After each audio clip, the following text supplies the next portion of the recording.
Hello, and welcome to the Bidlow Brothers podcast. In this podcast, we're going to be talking about everything in the new Star Wars canon that began after Disney purchased Lucasfilm back in 2012. We're going to be discussing each addition to the canon in the order that they released, talking about how each story changed the universe of Star Wars, and what we can expect to show up again in future stories. But before we get to the new stuff, we're going to make our way through the stories that existed before Disney's purchase of Lucasfilm, but are still considered canon. That includes the original 6 films and the Clone Wars seasons 1 through 6. And today we are beginning the discussion with the movie that kicked it all off, Star Wars Episode 4, A New Hope. Alright, so we have all three of us today. I'm Ford. I'm Owen. I'm Lyndall. Alright, so we're going to just start with our general impressions of the movie. For me, it's my second favorite Star Wars movie after The Empire Strikes Back. I think what works about A New Hope is that it's just a fun movie.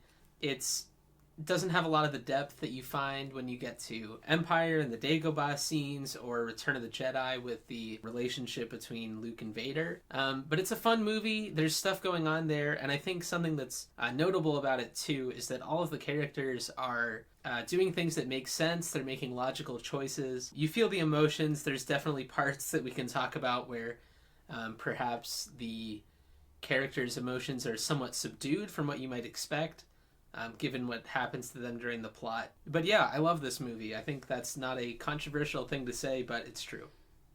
Yeah, I mean, I think it's a wonderful movie with great music and a great plot, some great characters and great models that they use in the movie with practical effects.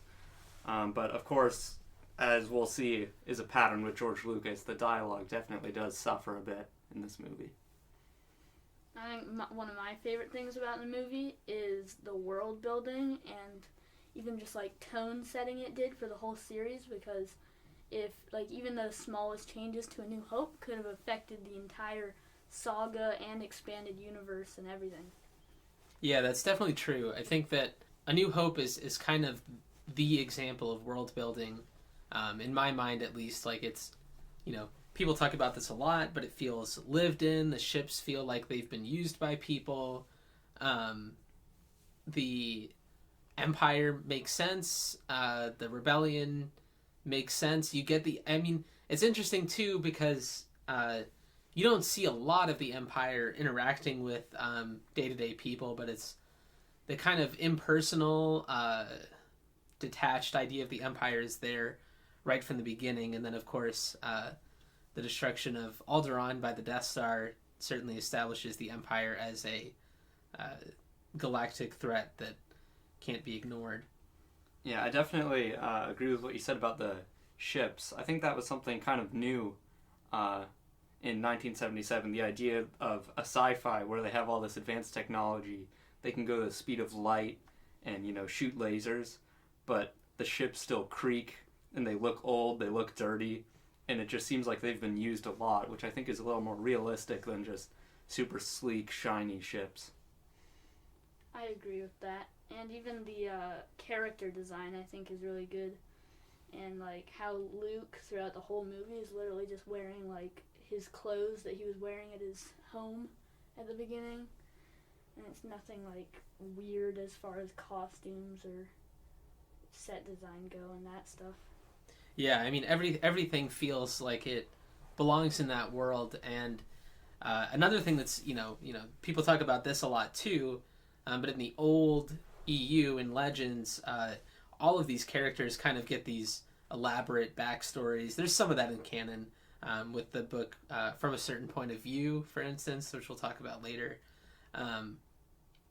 But we're not focusing on Legends, but just in general, these characters feel so interesting and real that we want to know how they got there, what's their motivation. It's with characters who aren't significant to the plot, and that just kind of speaks to the world building in A New Hope, I think. Right. I think the scene in the cantina, which is of course very famous, I think does a great job of just showing us a bunch of elaborate costumes for all these different aliens that aren't even on screen for that long, but still have kind of become these fan favorites just from their few seconds on screen. because they looked that cool, or they seemed so mysterious. Right, for sure. The cantina scene is also when Greedo says McClunky. That's true. right, yeah. And with that scene, Recent change. McClunky, that's just like, I don't care either way. I'm just baffled that that was even a change. It is. It's weird. I mean, it's been reported that it was a George Lucas change. It's not a Disney change. George Lucas wanted to do that when they were going to do the 3D releases of all the movies. He was going to insert the McClunky line. I'm not really sure the reasoning behind that. It is baffling for sure. I wonder if he just acknowledged. I wonder if that was just his way of acknowledging like how much he's messed with that scene from the original release. I think it might be sort of a little joke, because George Lucas definitely has that sense of humor to him. Yeah, and so speaking of editions and the special edition release that George Lucas created, I think that really the movie that we're discussing is the original cut, and I think that all these editions that came later kind of detracted from that original feel of the movie, and kind of, the CGI doesn't age as well as the practical effects that were present in the original cut of the movie, and so I think that maybe, the disgusting Jabba CGI, I don't know if that's what we'll be talking about in this, or is that... Well, so that is what is That's canon now, right? Okay, Yeah, that's true. That's the canon version of the movie, and it existed like that before the Disney takeover as well. Mm-hmm. So we're basically just going to treat that as the version of the movie that we're talking about. Speaking of the Jabba scene, the part where Han walks over his tail and they just like crop him up and then down, that is so bad. Yeah, that is an awkward transition for sure. Well, I think we've already kind of started to do this, but now we're just going to talk about some specific notes that each of us have that we want to talk about with the movie. So something I wanted to bring up is that I think my favorite character, based purely on A New Hope, is actually Obi-Wan. I really like Alec Guinness's portrayal. I think any time he's on screen, I'm looking at him sort of even over the other main characters. And I love Luke. I love Han. I think Vader hasn't fully arrived in A New Hope in a lot of ways. Like he becomes a much more... Not only he becomes more dynamic, but not only that, he also becomes more imposing as the trilogy goes on, and then as he's been featured in non-movie stuff and Rogue One and all that, he's also gained a lot more of his presence, I think, than existed in the original movie. Although he's not bad in this movie at all. I'd say my favorite character is Han Solo, because I think he just makes sense. Like, he just seems like a person who would live in this, and he seems very real and funny. And I think Obi-Wan is kind of just like the generic mentor in this movie. I think he's a good interpretation of like the generic like hero's journey mentor, but I still think it's kind of just that to me. Yeah, I mean that's a fair way of looking at it for sure. To me, I guess there's just something about the way Alec Guinness portrays him. I think it's partially that kind of like sarcasm that he has too, especially when he's talking with Han Solo, and Han Solo is all like the Millennium Falcon it's the shit that made the Kessel Run in 12 parsecs, and Alec Guinness is just kind of like, right, yeah. Like he's like, I know you're putting on a show. I guess that's the thing that kind of makes me love Obi-Wan in this movie. Yeah, but speaking of the hero's journey, I think, and kind of like archetypes and stereotypical characters and such, I think that's one of the things that's kind of beautiful about this movie, is it's kind of, at its core, a pretty simple tale, kind of characteristic of a Greek myth or something, where it's just this, kind of a nobody that discovers that they have some purpose and kind of fulfill that. And I think that was definitely an inspiration for George Lucas, and I think it's very refreshing to have a simple story like that, but kind of revamped and in such an insane universe that we've never seen before, that looks amazing and feels so real and connected. Yeah, for sure. I mean, that's a large part of what he was going for. You know, is not like this. It is new and it is original in a lot of ways, like in the way that he directed the movie, and the music is different from what you expect from what people expected from sci-fi back in the 70s, and it's an innovative movie in a lot of ways, but its story is pretty much rooted in classic mythology and Joseph Campbell's The Hero's Journey. It takes a lot of inspiration from Seven Samurai, because all these things were influences on George Lucas, like Flash Gordon with The Crawl. It is kind of like a melting pot of a lot of different things, a lot of different stories and ideas, but just presented in a new and exciting way.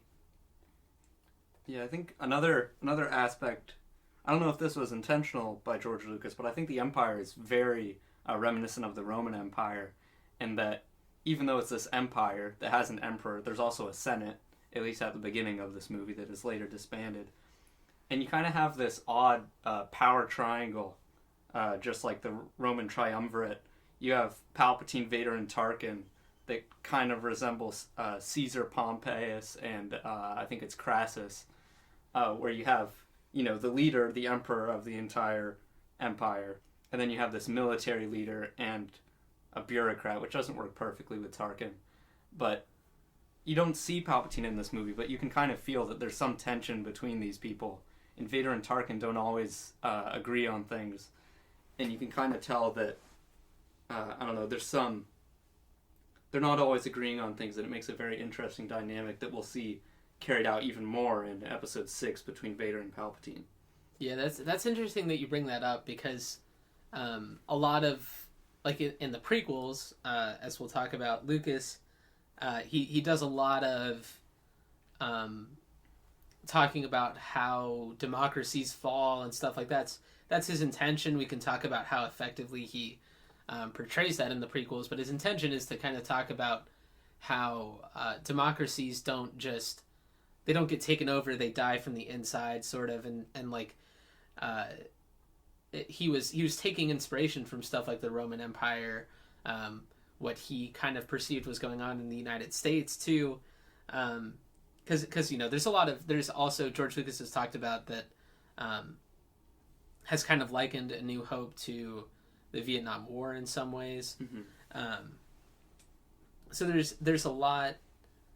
It's interesting that there's sort of like hints of that in the first movie, with like the dissolvement of the Senate and everything. Like that's sort of the political intrigue of the prequels, just distilled down to one scene. Mm-hmm. And actually not even a scene, it's just a throwaway line, really. Right. Yeah. I'd say my favorite aspect or like dynamic of the entire movie is actually R2-D2 and C-3PO. I think they are at their absolute best in this movie, like compared to anything else in the series. Especially C-3PO, I think got kind of like just like caricatured almost as it went on, especially in like the prequels and the Clone Wars. So I really like them in A New Hope, because they're like, they fight a lot and they're always at each other's necks, but you can tell like they actually, are friends. And the part where R2's headed off to pilot, or like help Luke pilot his X-Wing, and C-3PO says, be careful because you wouldn't want my life to get boring, or something like that. That's one of my favorite lines in all of Star Wars. I just think that's really funny. And I think what's really impressive about that too is you understand that all this stuff is going on between them, and all these like kind of petty arguments, but one of the characters never even speaks words. Right. Yeah. And so Anthony Daniels' performance alone as C-3PO makes you understand what's going on between the two of them, and kind of the banter that goes on. And Ben Burtt's sound design for R2-D2 too, right? Yeah, you can kind of tell that just some beep is angry or sad when he's in the desert with the Jawas and such. Yeah, there's a lot of, speaking of Ben Burtt and the sound design, there's a lot of stuff going on there.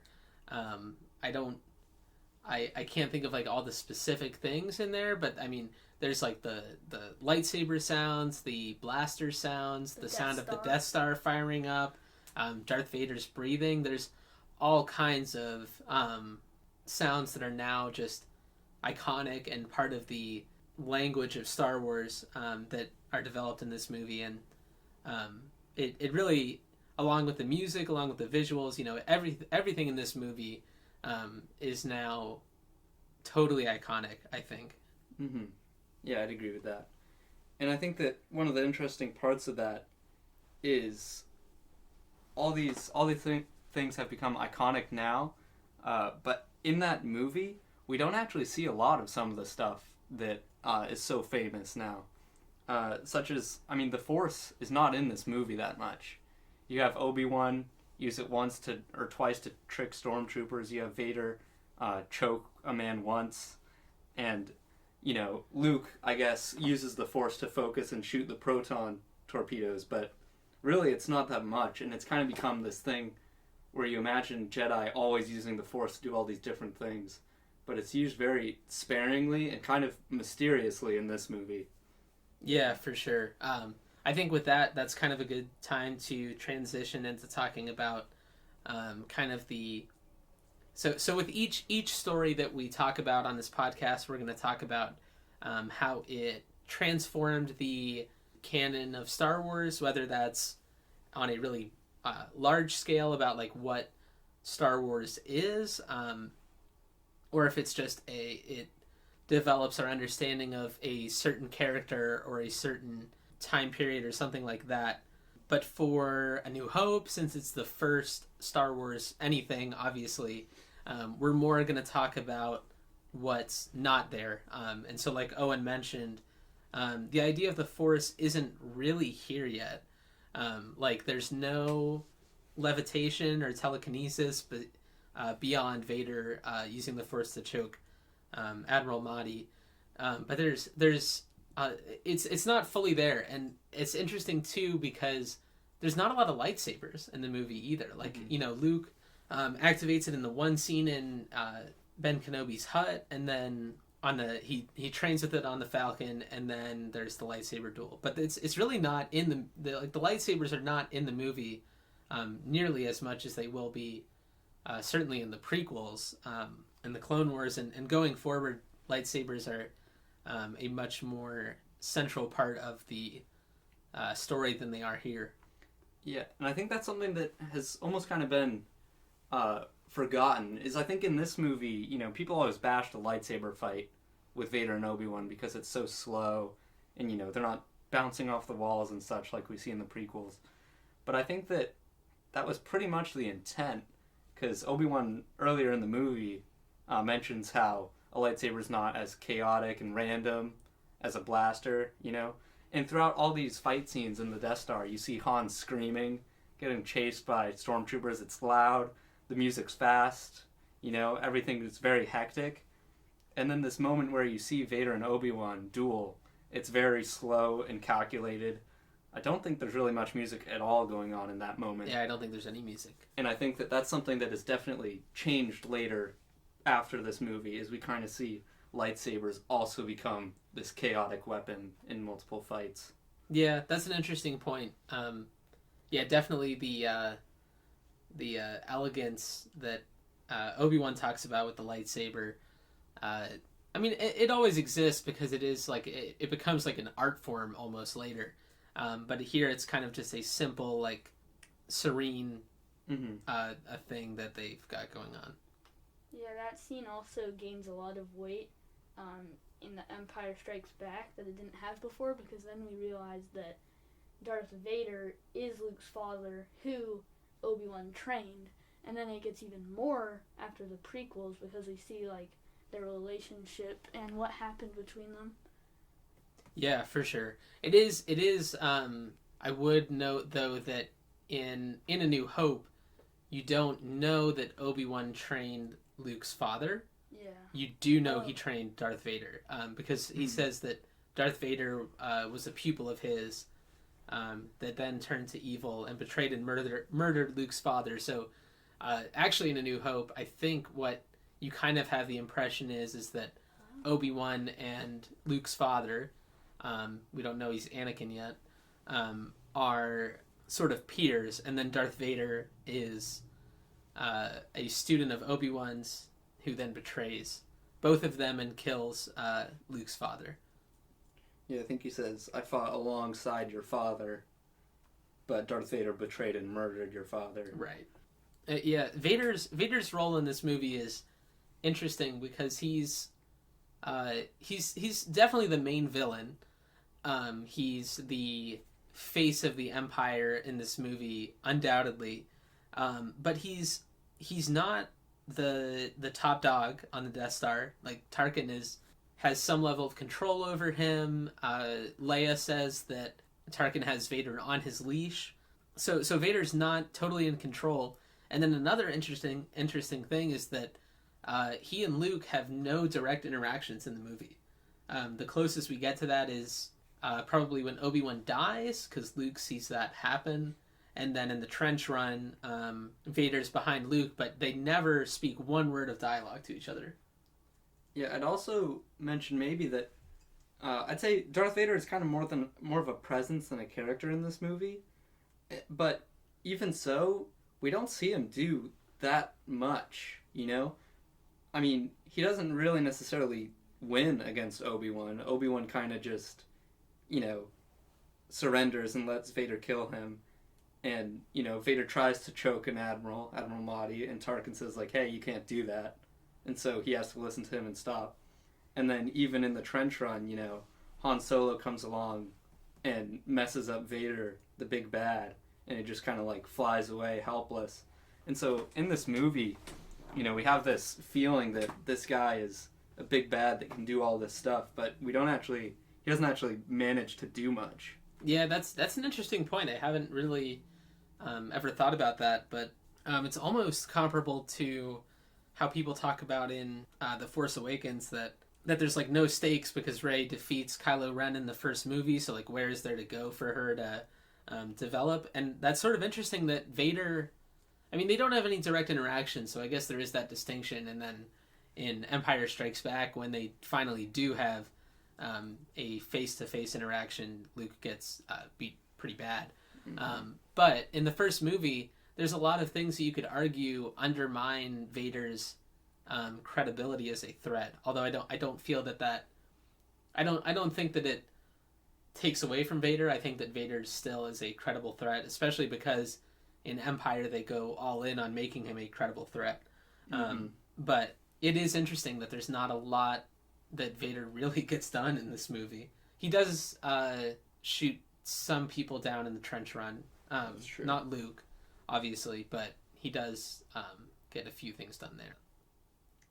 For each story that we come along, we're going to talk about how they could tie into future stories and how we might be able to predict things happening in future stories. I mean, we don't know what's going to happen, but what kind of direction things could go in the future. And of the new projects that we know about coming out right now, probably the one that's going to most directly connect to A New Hope is going to be the Andor show, because we're going to see Yavin 4. I'm pretty sure.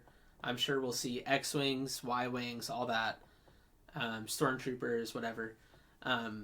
So that show will have some connections to A New Hope, although I'm sure I don't think anything from the plot of A New Hope is going to directly inform that show. But then I guess obviously anything derives its inspiration ultimately from this movie because it's the first one.